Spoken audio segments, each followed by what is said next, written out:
it starts out in this bill not giving any requirements, education or diplomas or anything or experience to the two retirees, one from each island, if I understand the wording and the way it's written.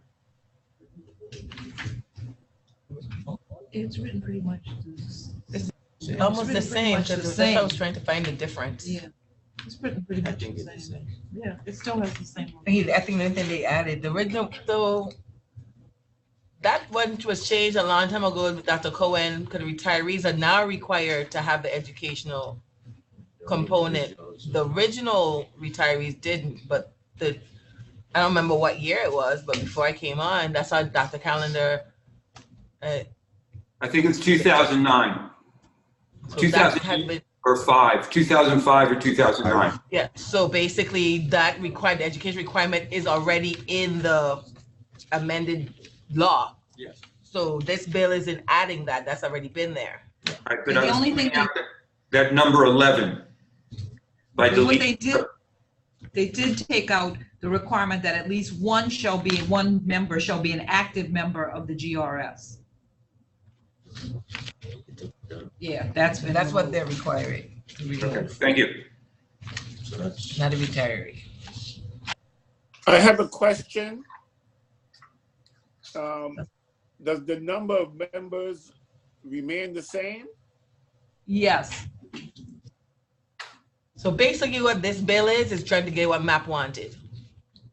Full Yeah. control. But it takes out the active member representation, which is not fair. It's not right. Okay, the amended bill, excuse me, was 2005. No, this one. Yeah, 2005 was the first time that they put in requirements for the board members.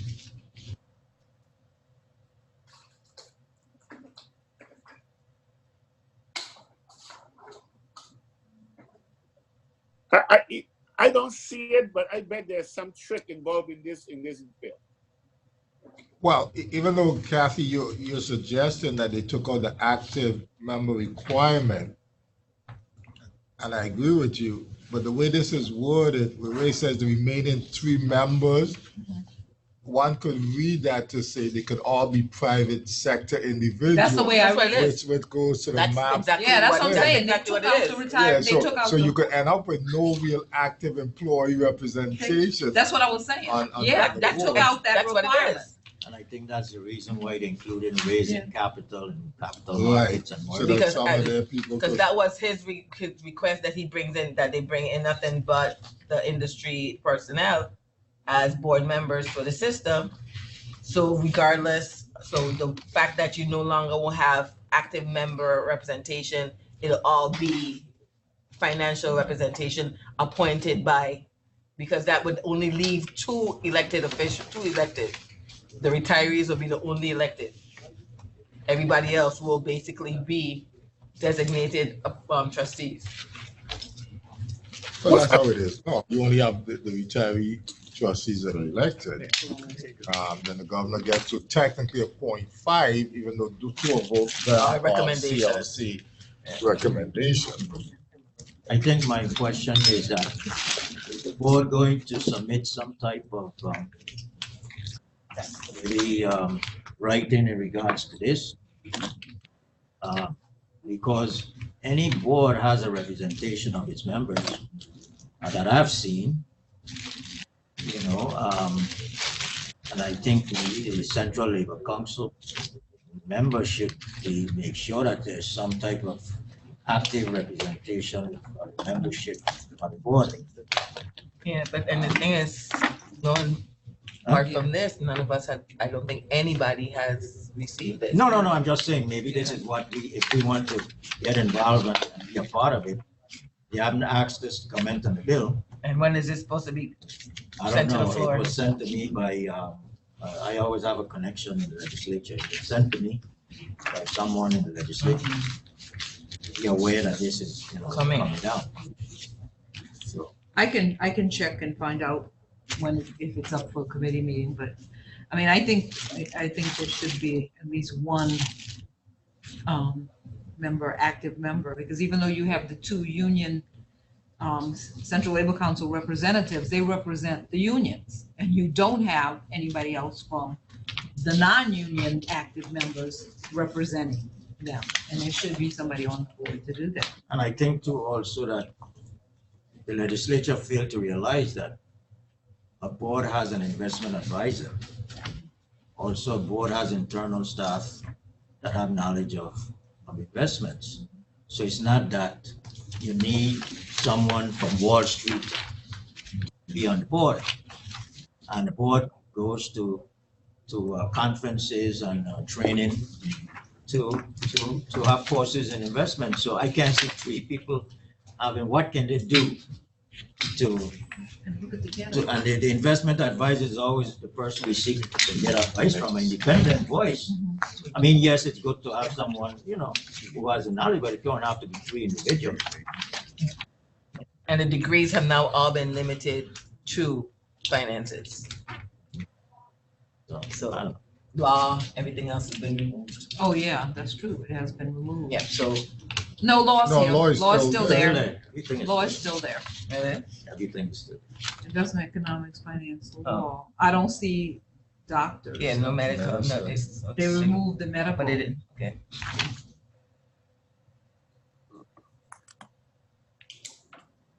Real estate appraisal brokerage. It's a targeted audience.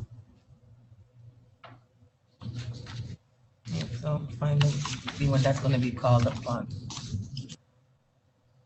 Yeah, you took out medicine and, The Central Labor Council is representing the active. but they're not. I started to say to Kathy, you gotta be careful what you say because you just Excuse me, said. St. Thomas? That was off the Yeah, record. that's all. That was off the Okay. record. The union represent, The the active- salesmen represent the union, but you're always the one telling them, reminding them that when they sit here, they don't represent the They union. represent No, the- no. I know what you were saying, But you know what They I'm do. saying. They They, don't. I know, But but technically, when we talk about active, so what Kathy is concerned that when we talk about active, we represent the active members, but only on the union side. But it's up.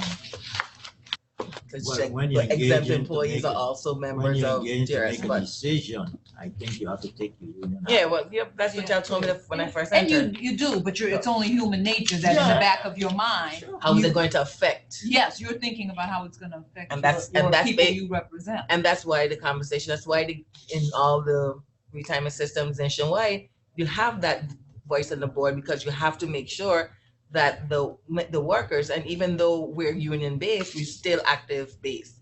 So even the exempt employees benefit from the conversation we have from the union perspective because it is the working people.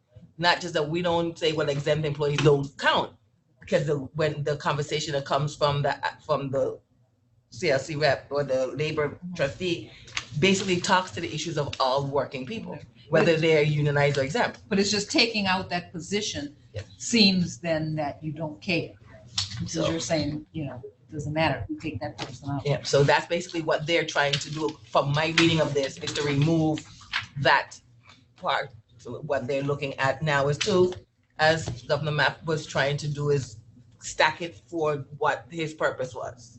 except he wanted to add to the number of Because- trustees. Because he didn't, but now this one is just remove them Because he and couldn't replace them. he couldn't find people to replace him who qualified, so he wanted to add more, which didn't have the requirement of St. Thomas, St. John, or St. Croix, and then he could pull people from anywhere. So now this bill just basically replaces the labor trustees with their experienced trustees. No, it doesn't replace the labor trustees.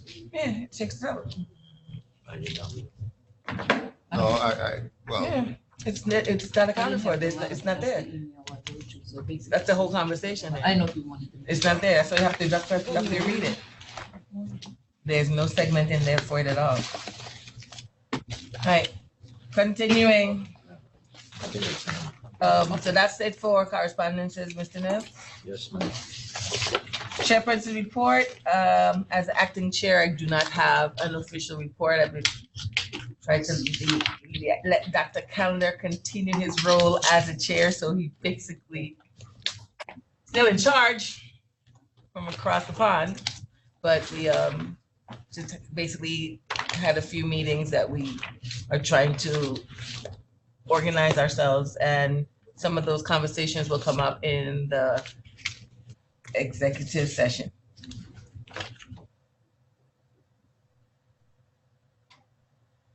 Administrative report. So there's no chairman's report. Okay, good morning. Be as brief as possible. That you acknowledged the arrival of trustee Smith. Yeah, Morning.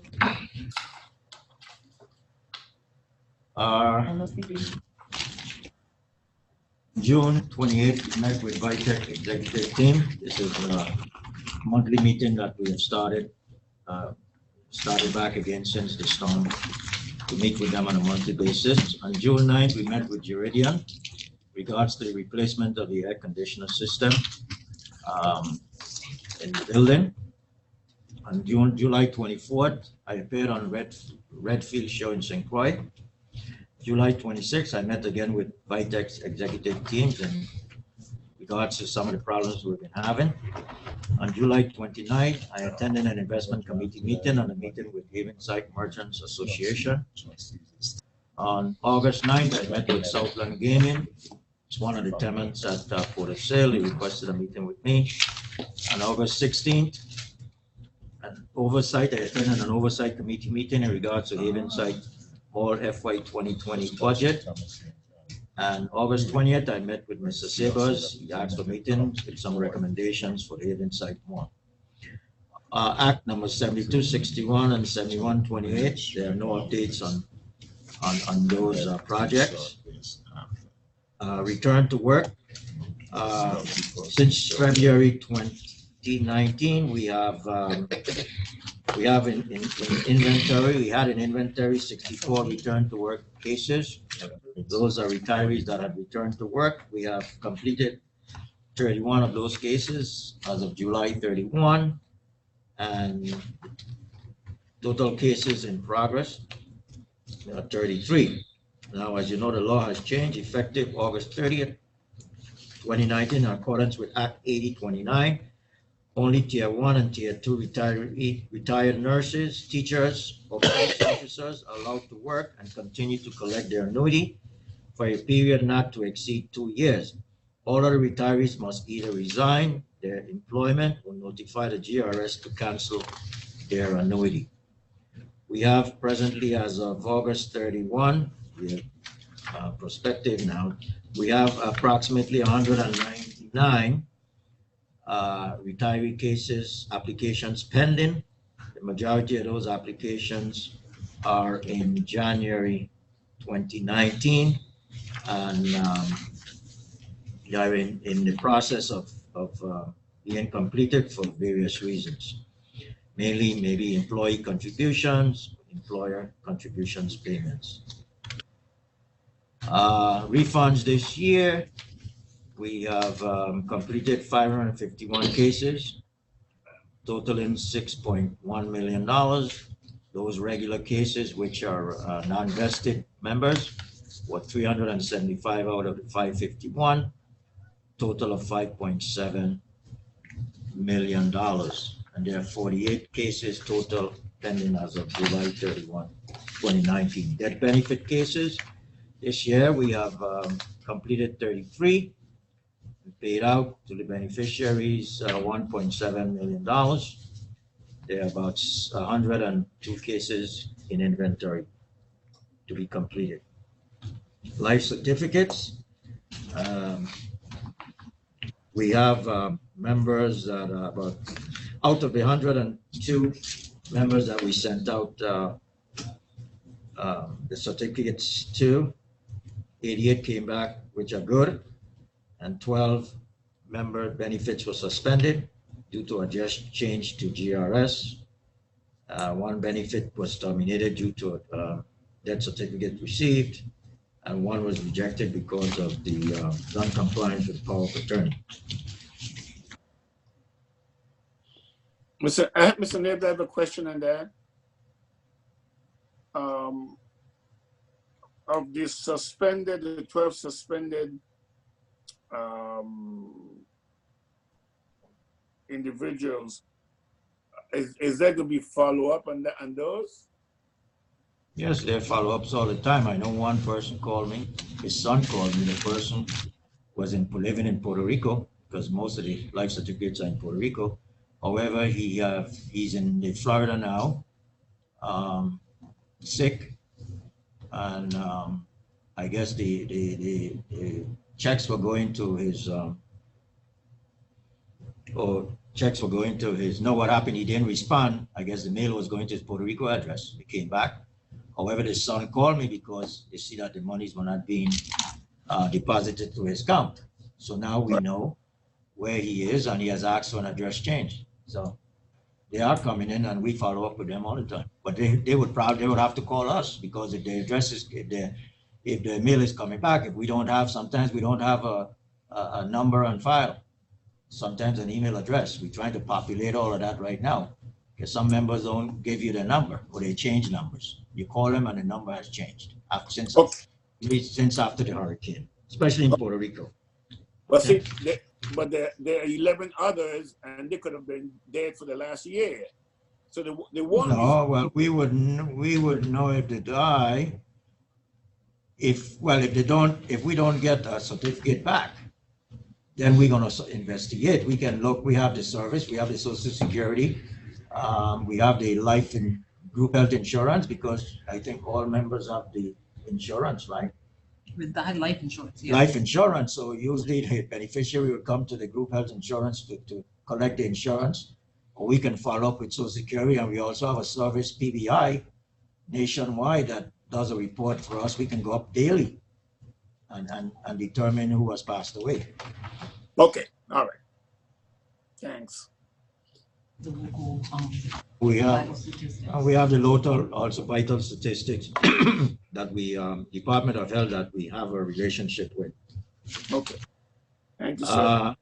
As far as annuity payments, the number of retirees as of July 31 were 8,680 members. We have paid off from October through July 31 with pensioners $208 million, $208.9 million.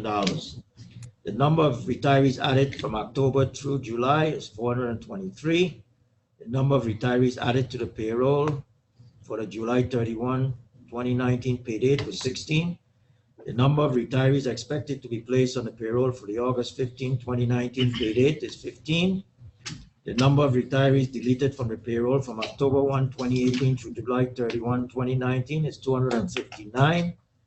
So the gross payroll for August 31 was $10.6 million.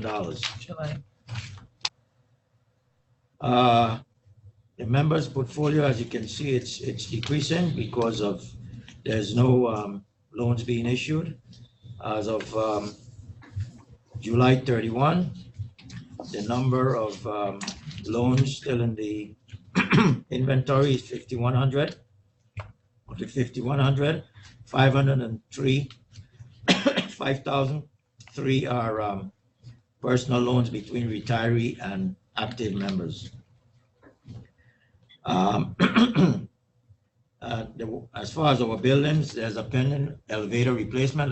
We have on the agenda today to approve an amount to do that replacement. The St. Croix office complex, we did take care of the concerns for the Pleasant Medical Center. We did have an environmental study done in regards and testing done in regard to the air quality of the building. Some of the employees were complaining, and that came up really well. We also had that done also in the St. Thomas office. We do have mold, especially in my office. That's what they claim. And also Ms. Potter's office and some other places around the complex. I think your office too has mold in it, so we have to get that done.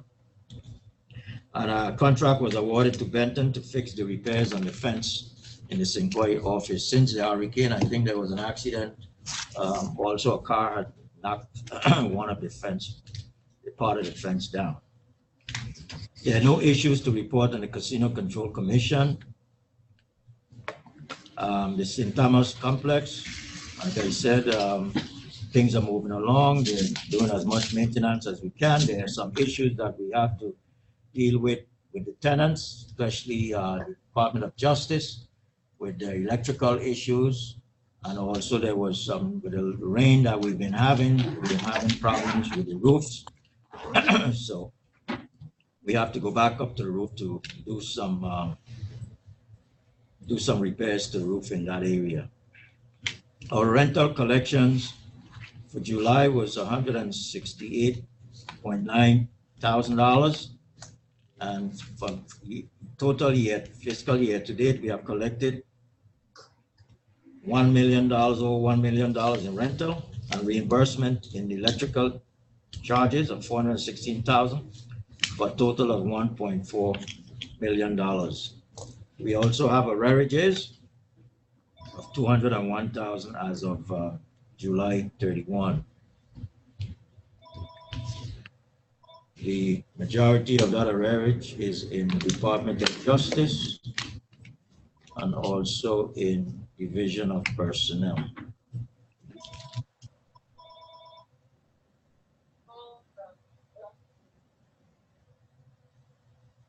Insurance claims, we're working on with FEMA diligently. One of the issues we are looking at is the Havenside Mall. As you know, FEMA has recommended that all of those roofs be replaced. However, we would have to front the money first before we get any reimbursement. So we're looking diligently at that. We wanted to start initially with Gourmet Gallery roofs. However, we did have an RFP that went out. Why could it put up an RFP? You all selected, we selected a contractor to do the replacement of that roof. The assessment of the roof. In the IT area, I submitted Schedule B. It's a significant amount of things that are being done. One of the largest projects we have in right now, we have our contract in-house all week. We are upgrading our accounting and HR docking software. They've been training, we have been in training all week. We also are migrating to the cloud. For that module also. We also have our contract that has not been signed yet, but we have been looking at the legal sufficiency to migrate to the Vitech cloud. That we wanted to have done before the hurricane season. We're a little behind because we don't want to have the problems if there's a hurricane where we don't have been able to get access to our information. In regards to customer service, Exhibit C. Mr. Nix, excuse me, before you go on, I'd like to add just one comment here with IT. Yes. And it's a very important thing that's going on right now. The Windows 10 is sending out notices for an upgrade, and it's extensive, and it takes quite a bit of time. If it's interfered with by a power surge or a cut off of power, or you walk away and turn it off, it's going to disrupt your entire computer. They even shut it down and crash it. So if you do allow for that Windows 10 upgrade, make sure that you leave it alone until it's fully loaded and restarts on its own.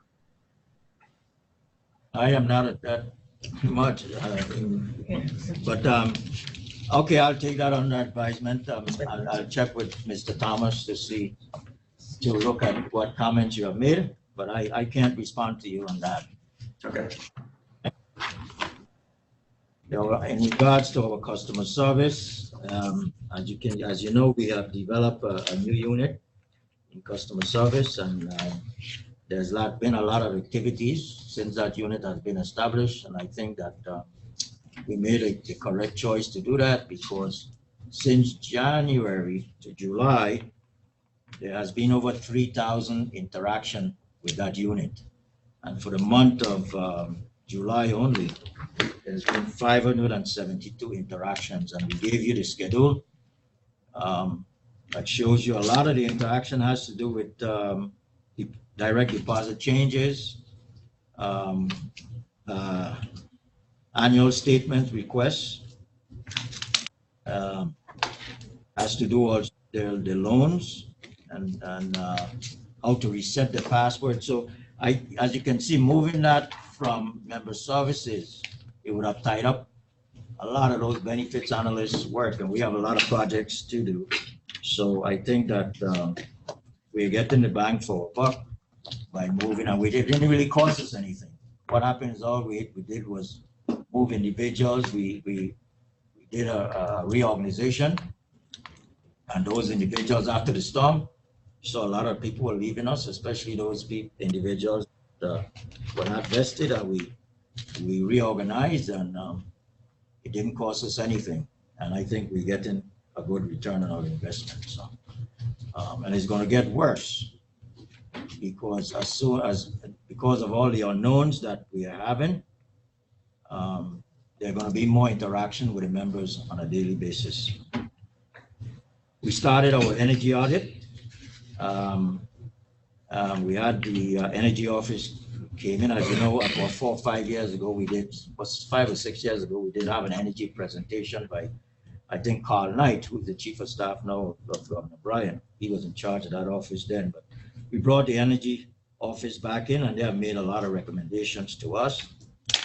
We haven't been able to quantify their recommendations, but I'm sure that initially upfront costs, however, will be a good payback in the future. Due diligence.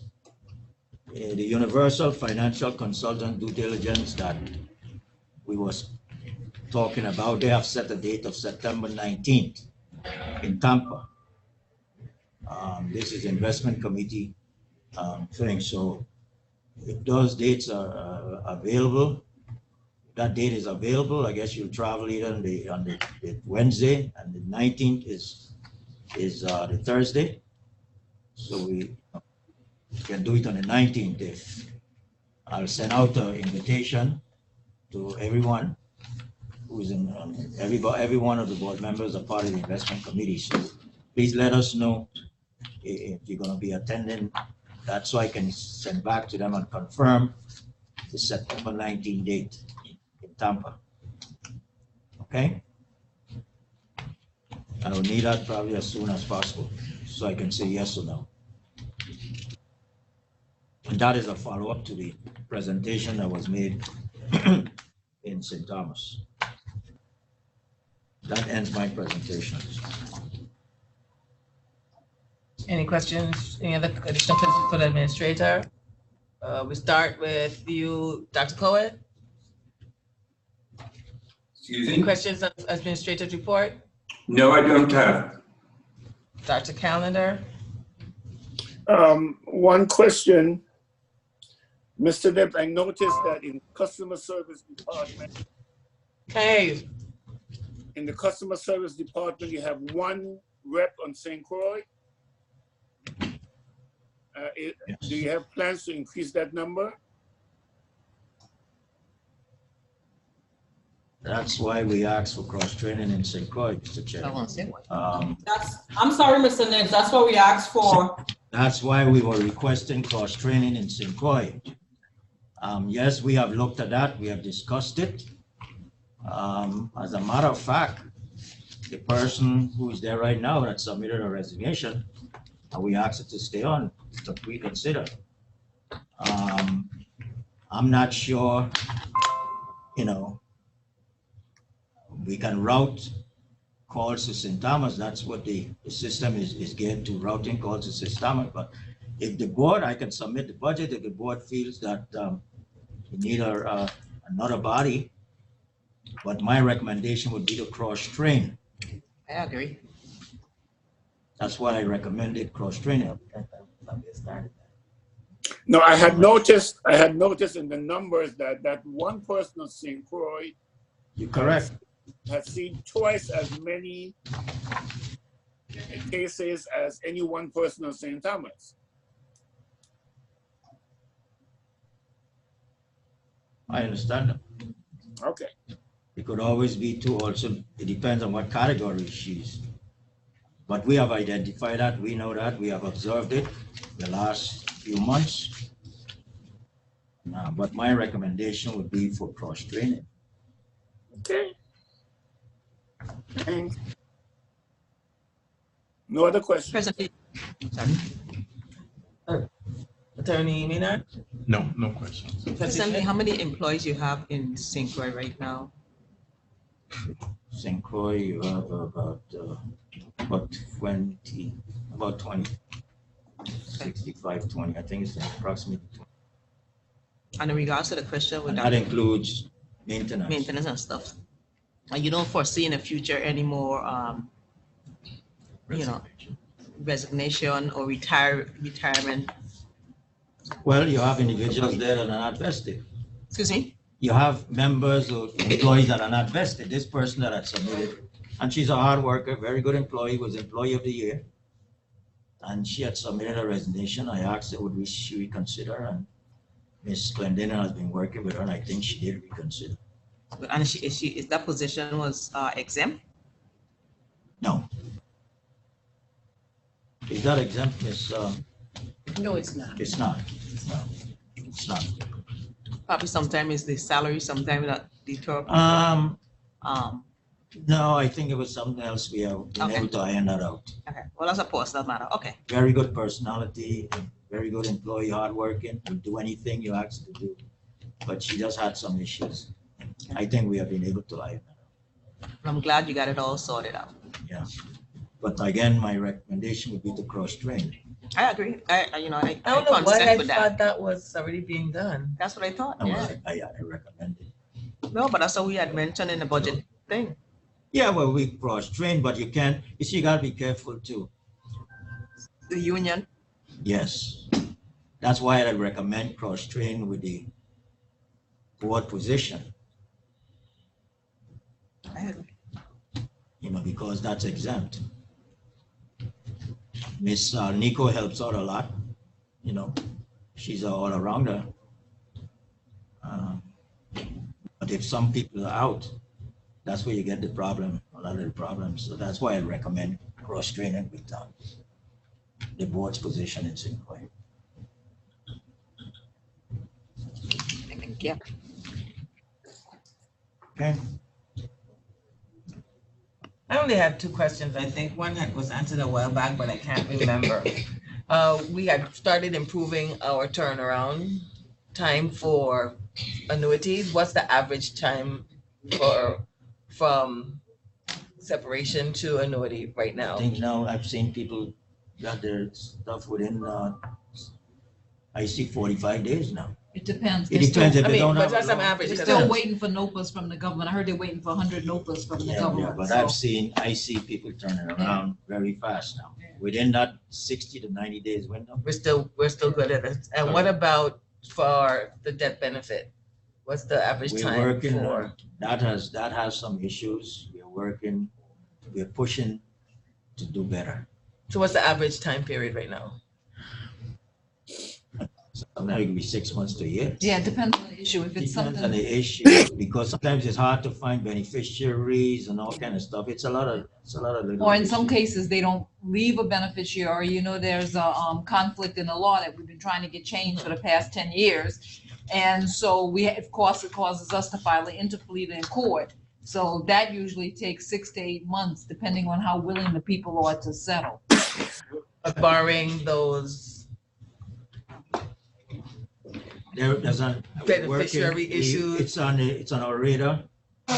We're working very diligently too. Okay. I don't want to say we put in fire, but we're Yeah. working to get it done.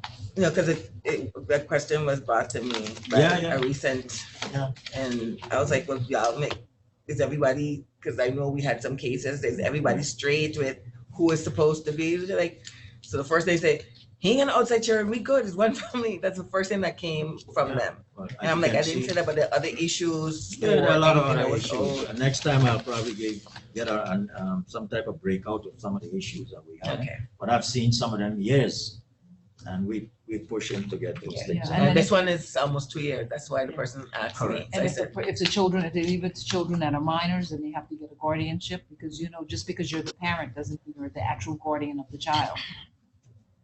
A lot of times the court don't appoint the parents to be the guardian. Exactly, for a The- reason. yeah. So that's why we won't just turn over the money to the parent. We want a guardian, and then we let the court know that we've turned over this money to the guardian. So then it's up to court to monitor where the money's spent. okay. From what I'm seeing is if an active person passed, I think it's easier. I don't know why. If they have a Yeah, beneficiary. it's usually the retirees that have problems.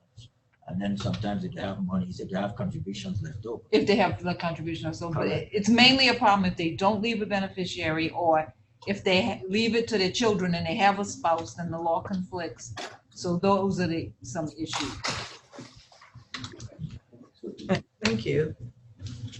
Any other, no other questions for the administrator's report? Committee report.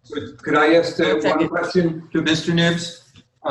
Related to the outstanding electric balance, specifically for the Department of Justice, are they paying not only monthly, but are they trying to pay down some of that money as well? That 164,000? I don't think about it. Yeah, that's how. Well, you know, But it was sent to the board prosecutor. when the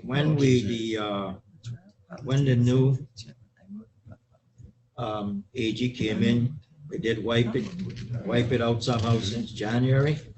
However, they've fallen behind. I would think it's because of their allotments.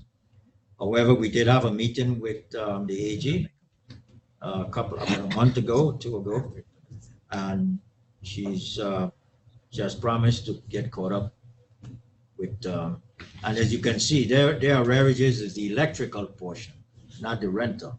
Yes, I noticed. Yeah, but you must remember now, there are 52 lights out in the DOJ. I must say that. We are guilty of that. There are 52 lights out in DOJ. We're not responsible to replace the bulb, but the problem with the electrical ballast. So we just ordered them, they came in, we can figure what we'll fix the ballast, and then they have the light, they purchase the lights, they put the lights in, but it's our problem why there are 54 lights out in the Department of Justice. That's not good as a landlord. Okay? I learned about that in the meeting. I didn't know that. So we ordered the ballast. I think with the prior IG, the prior AG, they were the ones that were footing everything. However, if you go to, I guess since the new AG came in, she looked at the lease. And the lease calls for them to be responsible for the bulbs, but not the electrical part of it. Because the old lease said, and the old lease goes back years and years and years, that any lights that GRS puts in, they're responsible for the fixtures, not the bulbs. Now, when we do the new leases, that's gonna change. They're gonna be responsible for the electrical fixtures. Well, then, now That's that if they agree to it. Dr. Cohen brought that up, one of the energy efficiency recommendations is normally to adjust your lighting for, oh gosh, now the term, when you leave the room and dormancy, Motion.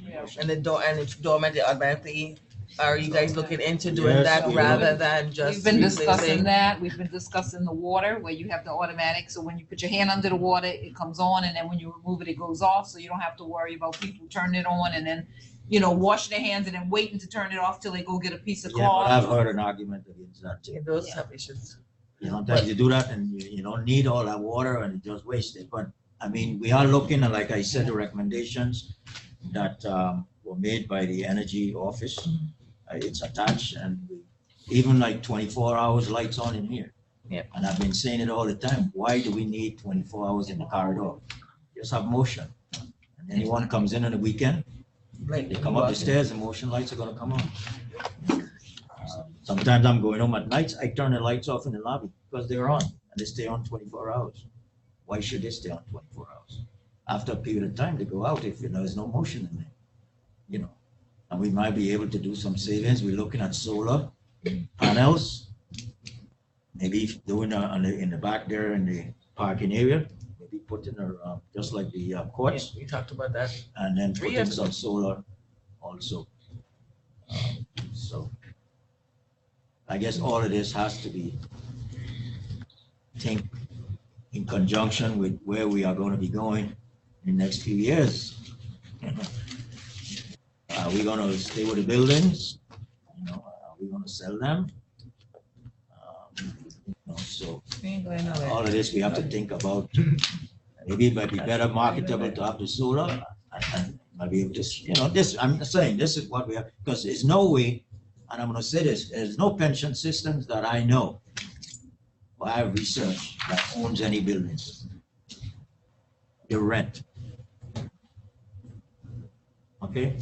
And I've done extensive research. They don't own a building. Now what, like I recommend that we can do is that we can do a sales type lease back, where we don't, if we're going to downsize, and when things happen next 3-4 years, we don't have to downsize. Maybe we don't need it. The second and the third floor, all of the third floor. Maybe we can only rent a smaller space. And with technology and everything, as you in the board meeting, the board retreat, IT presented a good presentation in regards to the millennials and the young folks. They're looking more to work at home. And we have to consider that also. I worked at home 30 years ago, and I got the same productivity that I have, and he did a good presentation in regards to that. That maybe we may have to look at that also. Not all individuals. Certain individuals, maybe they work at home a few days a week, come in or something like that. But that's what, to attract millennials, because that's what it is, the wave of the future of the millennials. That's what they like. And you can monitor them and to see the productivity in a lot of ways. So, but I think we have to consider all of that in the next 3-4 years, if nothing is done. If nothing is done. Because when all of our liquid assets go, we won't have enough monies, to meet expenses. We'll have to think about that. We'll be using contributions, maybe, and all of that. We don't have any investment income. So I think these are things we have to consider.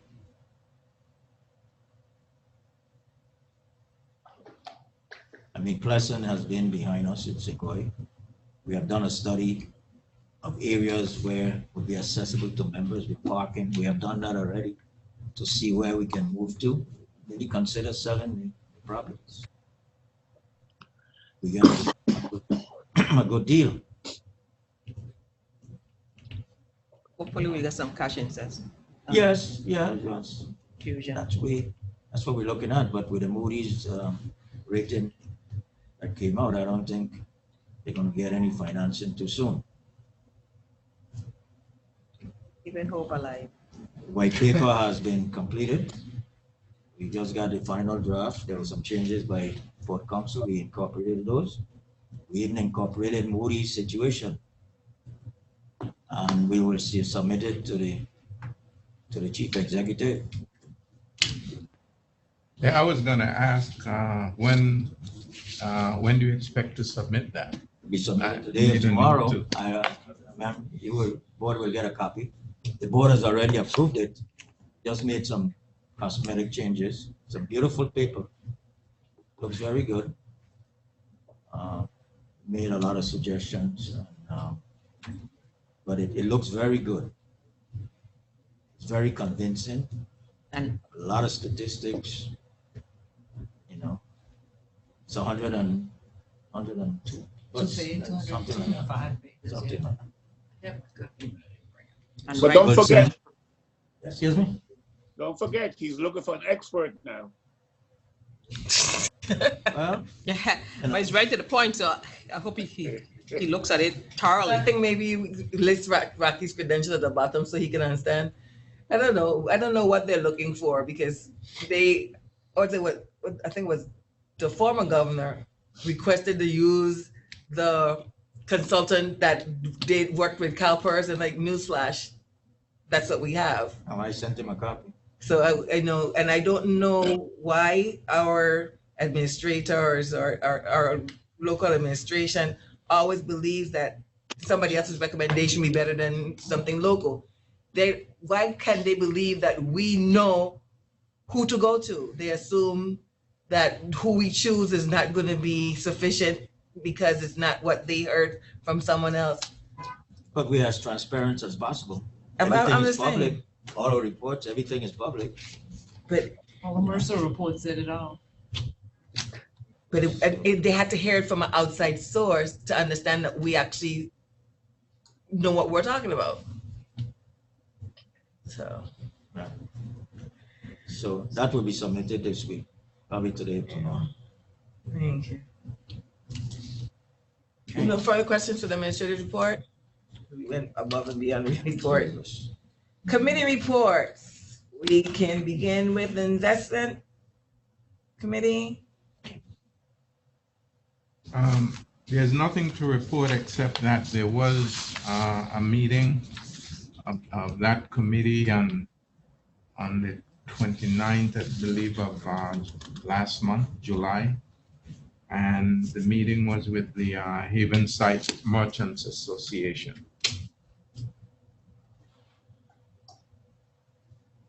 Yes.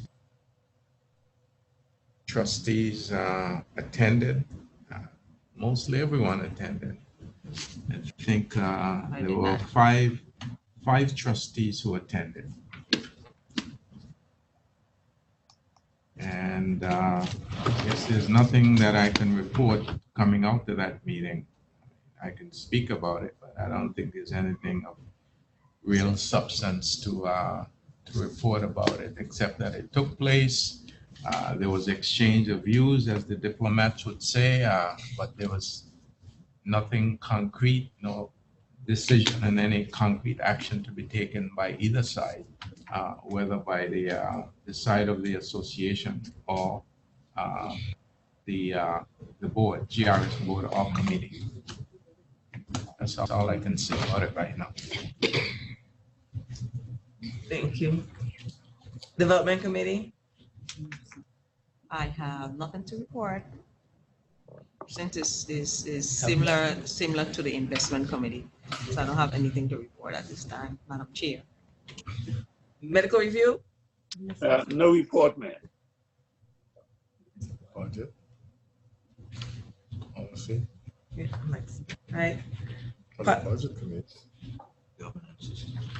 No report from the budget committee. Okay. Thank you. And policy committee, we've had no report because we were standing, but I saw on the agenda again, just Attorney Smith has the board manual. So we have to have a conversation because Governance manual, yeah, I haven't gotten the final back. there's the last one. So I That was have the to, personal. no, but the board governance was the first one I did before I even tackled the, Oh, yeah. No, I haven't gotten it back. I haven't gotten it back. yeah, and that was 20, that was before Yeah, the because I storm. did make some suggestions and changes and I sent it back to you. I haven't gotten it back. Okay, so then that'll definitely be done before next meeting. I was like, I thought it was still stuck on your side. I have to double check, right? Treasurer's report. Yep, Ms. Jeremiah. Good morning, board chair and other trustees. This is government employees retirement system schedule of receipts and disbursements for the month ending July 31st, 2019. Receipts on collections, loan repayment, 2,097,428. Year to date, 22,080,632. Rent from tenants / utilities, 184,312. Year to date, 1,463,008. Rents from Havenside tenants, 528,633. Year-to-date, 5,131,862. Employer retirement contributions, 7,647,432. Year-to-date, 69,822,948. Employee retirement contributions, 4,482,013. Year-to-date, 39,652,657. Parking facility, 1,115. Year-to-date, 10,780. Miscellaneous, 663,910. Year-to-date, 30,303,190. Total collection, 15,604,843. Year-to-date, 168,465,076. Disbursements, annuity payments, 21,858,229. Year-to-date, 216,421,971. Administrative expenses, 1,038,856. Year-to-date, 11,078,527. Personal loans, 2,598. Year-to-date, 284,159. Mortgage loans, 99,727. Year-to-date, 545,089. There were no retiree loans, auto loans, or non-loans disbursement. Year-to-date, retiree loans, 235,697. Auto loans, year-to-date, 153. Land loans, year-to-date, 1,962. Refunds of contribution, 1,041,254,000. Year-to-date, 10,620,762. Allotments to WICO/management fees, nothing for the month of July. Year-to-date, 2,216,293. For a total disbursement of 24,040,644. Year-to-date, 241,405,614. Net cash, excuse me, net cash deficit, 8,435,821. Year-to-date, net cash deficit, 72,940,537. That's the end of the report. Any questions for Ms. Jeremiah? Dr. Cohen? No, I have none. Dr. Callender? No, ma'am. No question. And Tom? No, None. I don't have it. Thank you, Ms. Jeremiah. Investment Officers Report. Has to be approved. Oh, I'm so sorry. I need a motion to approve the Treasurer's Report. So move. I'll second that.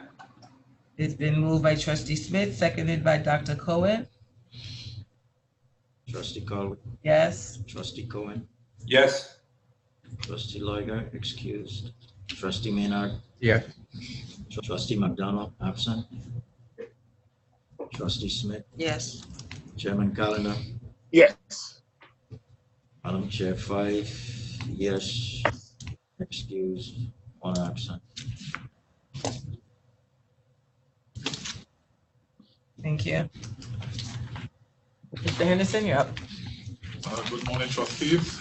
This is an update of the investment fund performance as of July 31st, 2019. Total plan returned negative 0.5% for the month, underperforming the benchmark by. Mr. Henderson, I'm having a little trouble hearing you. Maybe come closer, please, come closer. 1 second.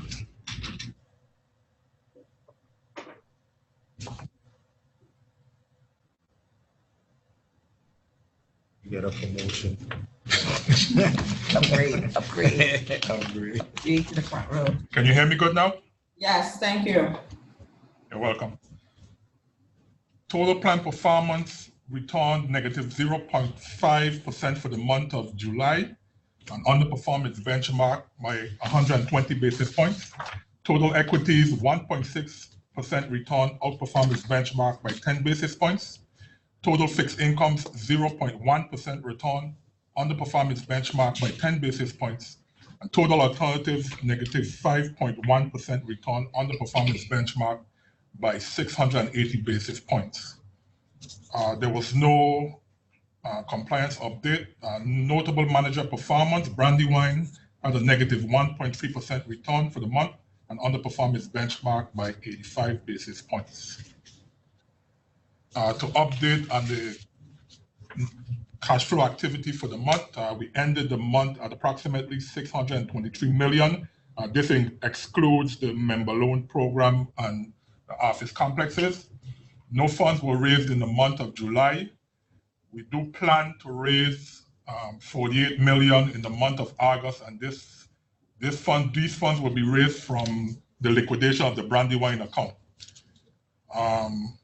As you know, Brandywine has been one of our longest tenured managers. I think we hired them, or the board hired them from back in 1998. Global fixed income, and based on our dynamic asset allocation and sources and uses schedule, unfortunately, given the system's position, we're forced to liquidate that account. Those funds would be moved to the U.S. debt index fund as per the sources and uses and the dynamic asset allocation plan. For the month, we paid about 93,000 in investment management and custodian fees. Year to date, we've paid 464,000, and fiscal year to date, approximately $668,000. Just to look at the activity for the month, we began with a market value of approximately 646 million. We had a net cash flow of about 20 million to pay benefits and expenses. We had income of about 120,000. We had a gain. We actually had a loss of negative about 3.5 million, which brought us down to 623 million market value. And again, that excludes the member loan program and the office complexes. If you look at the bar chart at the bottom of the record of asset growth, you can see that our assets has been dwindling down consistently over the 10-year period. Just a quick update. I know the market has been a little volatile for the month of August. So just to update the board, as of yesterday, our performance estimate has the plan up about 1%. So even though we have there has been a volatile August with all the trade talks with China and the chosen one, and and the inversion of the yield curve, we're still, having a positive month at 1%. That ends my report for the month of July 31st. Any questions for Mr. Henderson? Dr. Cohen? No, I have none. Thank you. Dr. Callender? No, ma'am. Just a comment after Brandywine, if I can. I just want, this is like when we go to the legislature, we are, if I was at the legislature today, I'll show them that between the investment income and the gain in the portfolio, over close to $40 million for the year. So the investments always take this, is taking the, Exactly. keeping the fund afloat.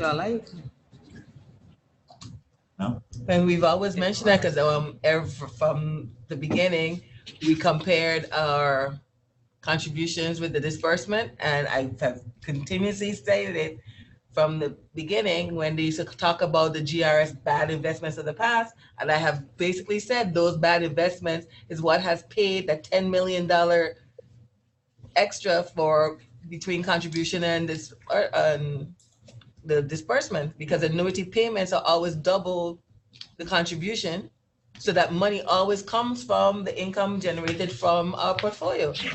And now that we have basically liquidated most of our portfolio, this government is not prepared to put in that money. And if they have not identified a way to put that money in, what are they telling our community? And although we withdrew 100 million. Yeah. We still were able to get income and gain of 40 million. So, Just a note going forward, because of liquidating our equity assets, which were of higher risk. I think we have an expected return of about 5% going forward. So, but if you don't have the money to get the percentage on, you're not going to make any money. And they need to understand that they must give us the money so that we can then earn the income off of that money. They're not trying to understand. So, Mr. Henderson, correct, we just have one remaining manager, right? so we have Mesro, Pew Capital, Mesro, which is on Mesro. Just the two of them. Exactly. And then we have BlackRock, of course. Well, index. I know we have the index. Yes, still a manager, but index. But And Mr. all the Nibs, communication with the BlackRock is still ongoing with GERS. I know the last time we they didn't know have one they have identified OB's replacement. Who's I that? could send the information over to you. I can't remember his name right now, but I could send the information over to you. Okay. Sorry. BlackRock without OB is. Huh? I said BlackRock without OB. I'm like, really?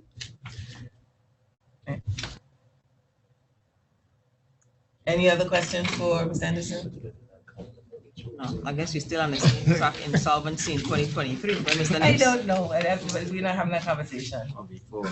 Depends on how how Trump do you manage to help one depends on how Trump behaves. with, Oh, yeah. with this Well, volatile the thing is that you guys did The market goes up and down. Hey, well, you could continue expecting. This is the kind of scenario that The man doesn't know how to behave. Okay, so let's continue.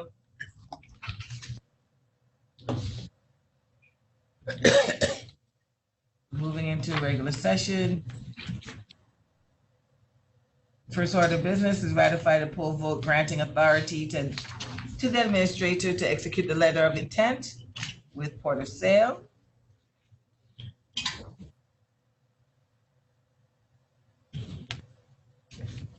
And Madam Chair, this is to ratify a poll vote was done in July, I think July 17th.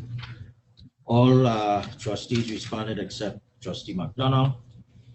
This has to do with the non-binding letter of intent with Port of Sale. It was ratified. I mean, it was, poll vote was taken and it was signed by me. And it was sent to Port of Sale, so we're just trying to ratify that poll vote that was done. What was the vote, Mr. Lips? How many yes? It was 6 yes and one didn't respond. Can't put absent, they put no response. NP, you know.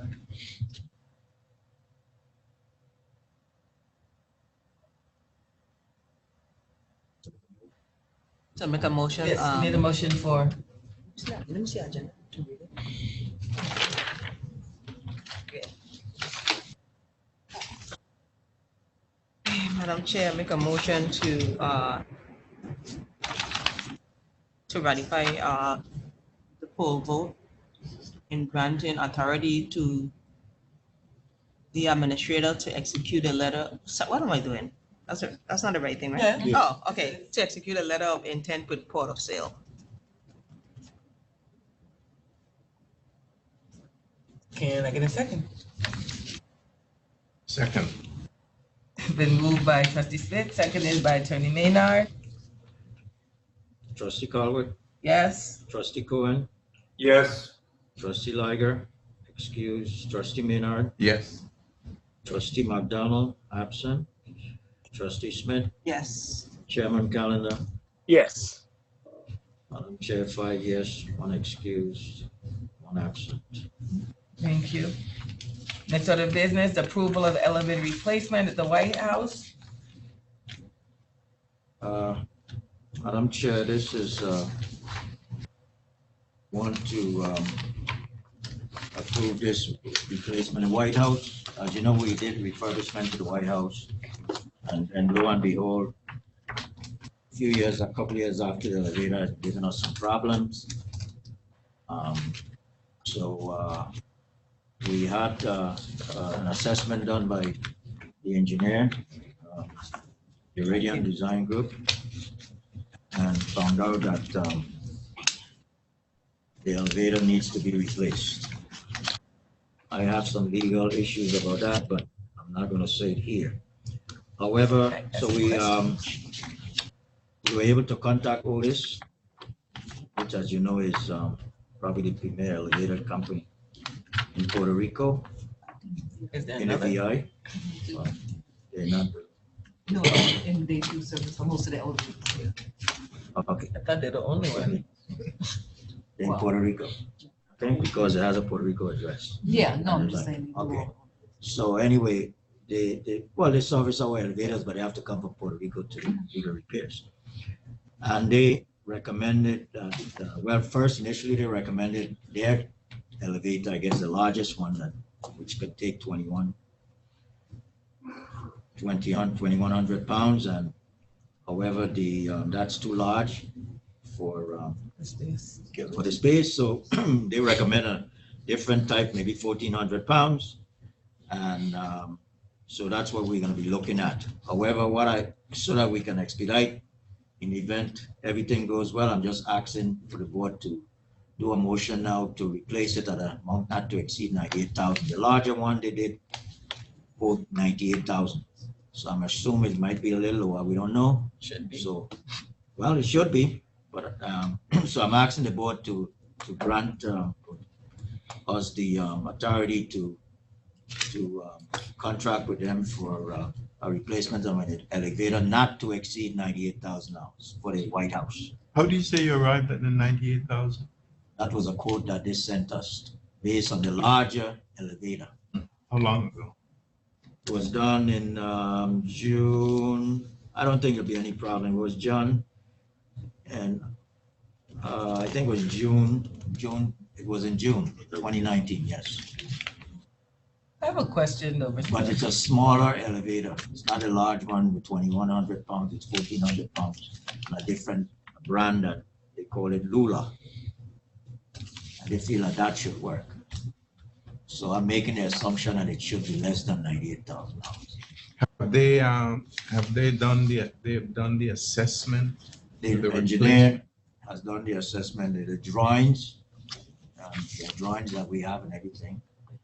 And they have agreed with Juridian that would work. The larger one could not work for the space. We would have to bust walls for the 2,100 pounds and have cranes come in and all of that stuff. We don't need to do that. It costs us more money. So that elevator that is in the White House is only really used by ADA. You know, most people would come to the front, way down in the basement and coming out in the elevator. So, Okay. Has there been any recent expression of interest in renting that space? yes, there have been a couple. We told them because they cannot. We told them about the elevator replacement. Some cities would probably do it, but they can't. They don't want to pay this price per square foot. I even reduced it $10 per square foot, and I think we need to get our money back. $25 per square foot. Initially, I said $35 a square foot. I reduced it for the legislature to $25 a square foot, and they didn't respond. They're looking for $10. Meaning what? They don't They're have looking to- for $10. Crazy. $15 a square foot. Okay, question about the elevator. Was that elevator just put in after when we're doing the Yes. restructuring? Yes. So that elevator was used how many times? No. 5? I can't say how many. It was used more than 5 times. Meaning, I've been in the elevator and I know that I heard sounds and noises. And I remember there's a question as to why we accepted We should discuss that. That I So, can discuss yes, that. I just wanted to know if we're going to have a conversation with the original installation of that We need to elevator discuss that we in haven't executive session. had usage. We would Okay. have to, this is something that I Yeah, I said. just wanted to make I sure did we are going to have mention that that conversation. before that, we gotta look at that. And, however, I'm not pointing fingers at anybody, but Unacceptable, yeah, to say the least. right, Okay, and that got to be on the agenda in short order, well, yeah, because they're gonna have to help us pay for this new one. right. Okay. I don't know what legal recourse we have, but it's unacceptable. Can I get a motion?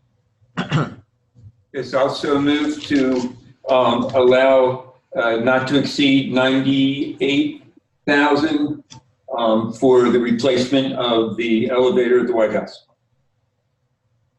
Second. That's your motion. It's been moved by Dr. Trustee Cohen, seconded by Trustee Smith. Trustee Carwood, Yes. Trustee Cohen, Yes? Trustee Liger, excused. Trustee Maynard, Yes. Trustee McDonald, absent. Trustee Smith, Yes. Chairman Calendar, Yes. the chair, 5 yes, 1 excused, 1 absent. Thank you. We've now come to a portion of the meeting where we will have discussion, we should be closed to the public for matters pertaining to trade secrets and/or financial or commercial information. So move. May I have a motion for exec session? Say so. So move to go into executive session. Okay, I'll second that. It's been moved by Trustee Smith, seconded by Dr. Cohen. Trustee Carwood, Yes. Trustee Cohen, Yes? Trustee Liger, excused. Trustee Maynard, absent. Trustee McDonald, absent. Trustee Smith, Yes. Chairman Calendar, Yes. the chair, 4 yes, 1 excused, 2 absent. Thank you. Thank you, staff people. We're going to take 5 minutes? Some people still. 7. 10? 7. You got it. Quarter after we begin. All right. Okay, all of them. The audio was back. 3 up. You only come. You only come. Send minutes letter for the teacher conference on October 18th. Personnel issue, then you have to step out. Teacher. You and the unitors, you and them committee with that. Yeah, so they can stay. What's my case? October 18th. Priority.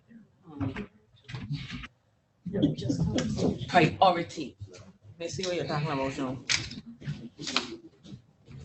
Oh, we're in the same color suit. What was that? I know. Yeah. I see my hair. I say, what is this? Where is check that? The guy got away. Huh? You know? Oh, I say, hair. You know? I'm like, wait, no, I have to do something. Put this girl. What you do? Wow. Take my shorts. And this whole part. Show here. See this of it. If I want to come